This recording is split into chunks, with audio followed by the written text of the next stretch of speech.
સુરતમાં નકલી ઝડપવાની પરંપરા હજી પણ યથાવત છે। નકલી વેબસાઇટ બનાવવાનું કૌભાંડ ઝડપાયું।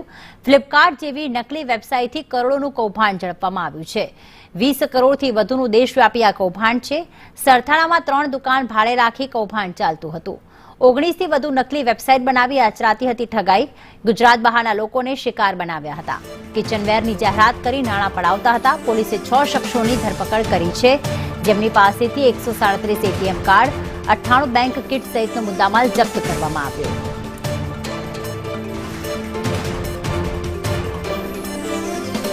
મનીષ પરમાર અમારી સાથે જોડાઈ ગયા છે। મનીષ, કેટલા સમયથી આ નકલી વેબસાઇટ બનાવવાનું કૌભાંડ ચાલીને અને કેટલા લોકોને લૂંટ્યા છે?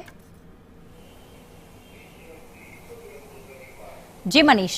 જી બિલકુલ, વાત કરીએ તો સુરત શહેરમાં હવે ઉલટી ગંગા બહેતી થઈ હોય તેવું લાગી રહ્યું છે, કારણ કે પહેલા ઉત્તર પ્રદેશ અને બિહારથી સાયબર ફ્રોડને અંજામ આપવામાં આવતો હતો, ત્યારે હવે સુરતથી જે કહેવાય કે સાયબર ફ્રોડને અંજામ આપવામાં આવે છે અને ગુજરાત બહારના લોકોને ટાર્ગેટ કરવામાં આવે છે। ત્યારે સુરતનું એપિસેન્ટર સરથાણા વિસ્તાર બની ગયો હોય તેવું લાગી રહ્યું છે, કારણ કે આ વખતે નકલી વેબસાઇટ બનાવીને લોકો સાથે ઠગાઈ કરવાની જે ઘટના છે તે સામે આવી છે। આજે તમામ લોકો છે, 6 લોકો છે, તે સરથાણા વિસ્તારમાં 3 જેટલી ઓફિસો ભાડે રાખીને સમગ્ર કાંડને અંજામ આપતા હતા, નકલી વેબસાઇટ બનાવતા હતા અને કિચનવેર જે છે કે તે વેચવાની જાહેરાત કરતા હતા। ત્યારબાદ લોકોને ઝાંસામાં લેતા હતા અને જે કહેવાય કે રૂપિયા પરાવતા હતા। પોલીસને બાતમી મળી હતી અને બાતમીના આધારે રેડ કરવામાં આવી હતી। ત્યારે 19થી વધુ વેબસાઇટ આ લોકોએ બનાવી છે।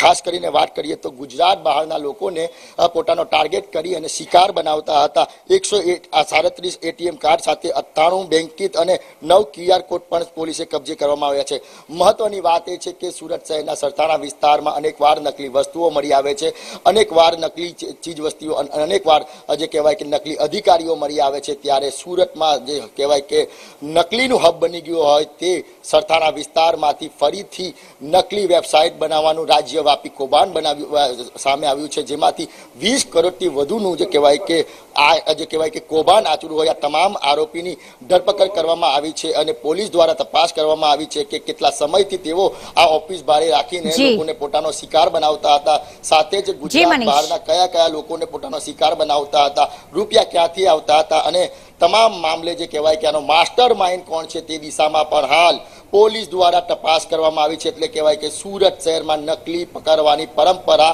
યથાવત છે અને હવે નકલી વેબસાઇટ ઝડપાઈ છે। જી આભાર તમામ વિગતો માટે મનીષ।